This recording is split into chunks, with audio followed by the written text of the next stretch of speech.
नमस्कार दोस्तों।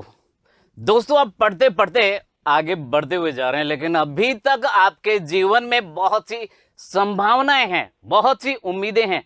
क्योंकि किसी ने कहा है अभी तो असली मंजिल पाना बाकी है, अभी तो असली मंजिल पाना बाकी है, अभी इरादों का इम्तिहान बाकी है, अभी तो तोली हम मुट्ठी भर जमीन, अभी तो तोली है मुट्ठी भर जमीन, अभी तोलना आसमान बाकी है, आसमान बाकी है। जी हाँ, इसी जोश और उत्साह को बरकरार रखते हुए आज हम अध्ययन करने वाले हैं कवि देव के सवैये, उन्हीं के बारे में आज हम चर्चा करने वाले हैं। शुरुआत करते हैं कवि देव के परिचय के बारे में। कवि देव का जन्म इटावा उत्तर प्रदेश में सन 1673 में हुआ।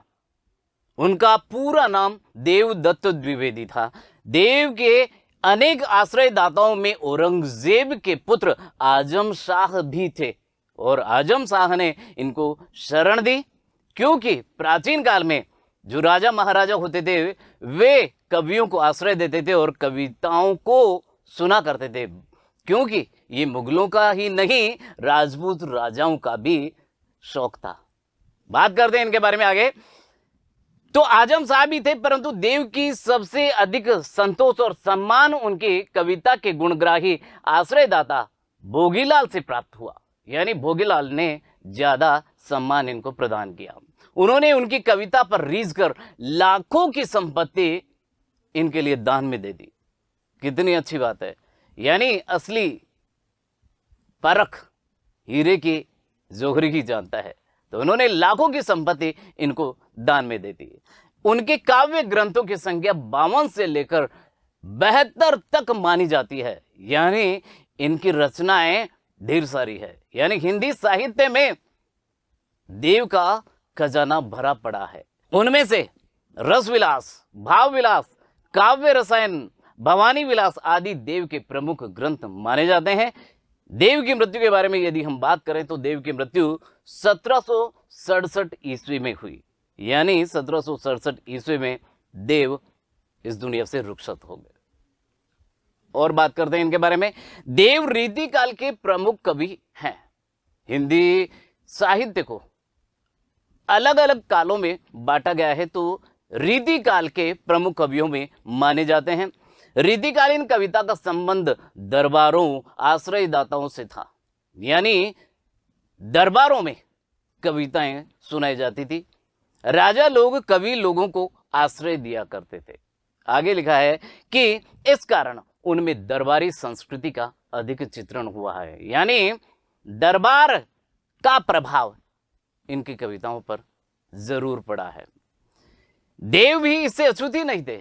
यानी देव की कविताओं में भी इस दरबारीकरण का प्रभाव पड़ा, किंतु वे इस प्रभाव से जब भी मुक्त हुए उन्होंने प्रेम और सौंदर्य के सहज चित्र खींचे हैं। अर्थात प्रेम और सौंदर्य से संबंधित कविताएं इन्होंने लिखी हैं। अलंकारिकता और श्रृंगारिकता, यानी अलंकार का प्रयोग इन्होंने किया है, और श्रृंगारिकता अर्थात सौंदर्य का वर्णन भी बहुत इन्होंने किया है। तो अलंकारिकता और श्रृंगारिकता उनके काव्य की प्रमुख विशेषताएं हैं, खास बातें हैं। शब्दों की आवृत्ति के जरिए नया सौंदर्य पैदा करके उन्होंने सुंदर ध्वनि चित्र प्रस्तुत किए हैं। यानी शब्दों की आवृत्ति, रिपीटेशन जैसे हम कहते हैं, शब्दों की आवृत्ति इनके काव्य की विशेषता है। बात करते हैं इनके बारे में। यहां जो संकलित किया गया है, यहां जिस कवित्व की और जिस सवैये की हम बात कर रहे हैं उसके बारे में कहा गया है कि देव यहां संकलित, देव के द्वारा यहां संकलित कवित्व और सवैयों में एक और जहां रूप सौंदर्य का अलंकारिक चित्रण देखने को मिलता है, यानी ऐसा चित्रण जिनमें अलंकार भी है।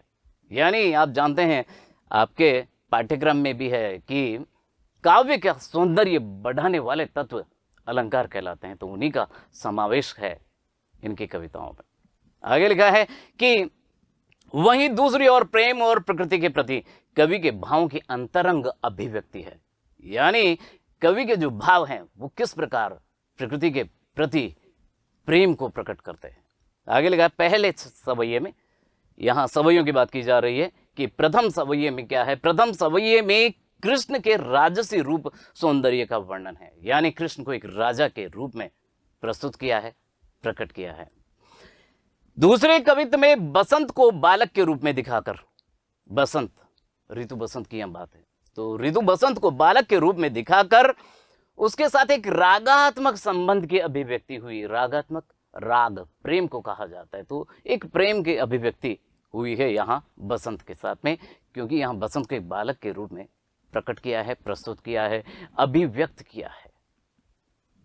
आगे लिखा है कि तीसरे कवित्व में पूर्णिमा की रात में चांद तारों से भरे आकाश की आभा का वर्णन है। यानी पूर्णिमा के दिन, फुल मून जिसे हम कहते हैं, पूर्णिमा के दिन चांदनी रात किस प्रकार अपनी आभा, अपनी चमक बिखेरती है, उसका वर्णन इन्होंने विभिन्न प्रकार के बिंबों के माध्यम से किया है। बिंब अर्थात अलग अलग उपमाएं, अलग अलग उदाहरण इन्होंने दिए हैं। चांदनी रात की कांति को दर्शाने के लिए देव दूध के फेन जैसे पारदर्शी बिंब काम में लेते हैं। यानी उदाहरण, उपमाएं इन्होंने दी है, जो उनके काव्य कुशलता का परिचायक है, अर्थात किस प्रकार सुंदर काव्यों की रचना करते हैं, इस बात का परिचय देते हैं।